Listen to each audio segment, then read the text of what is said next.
مرکز مطبوعات وزارت کارهای داخلی تاجیکستان از بازداشت باز یک نفر با اتهام در روسیه به مبلغ بزرگ فریب دادن یک هموطنش خبر داد. بنا به اطلاع وزارت کارهای داخلی، در نتیجه گذرانیدن چاره‌بینی اپراتیوی جستجویی از جانب کارمندان میلیشیا معاین کرده شد که مرد 32 ساله ساکن ناحیه رشت هنگام در شهر کراسنویارسک فدراسیون روسیه قرار داشتنش با راه فریب به باوری مرد 39 ساله ساکن ناحیه رشت در آمده 15 فوریه سال 2021 با بهانه در شهر دوشنبه خریدن منزل زیست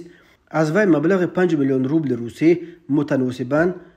با اسعار ملی 756,000 سومونی را گرفته وعده داده است که کار کرده از حساب مزد مهنتش این پولها را برمیگرداند. همین طور بار دوم باز هم با بهانه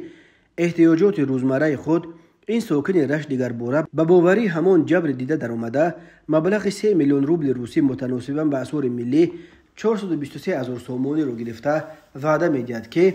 این مبلغ را هم از حساب مزد مهنتیش در دوام فعالیت کاریش برمیگرداند.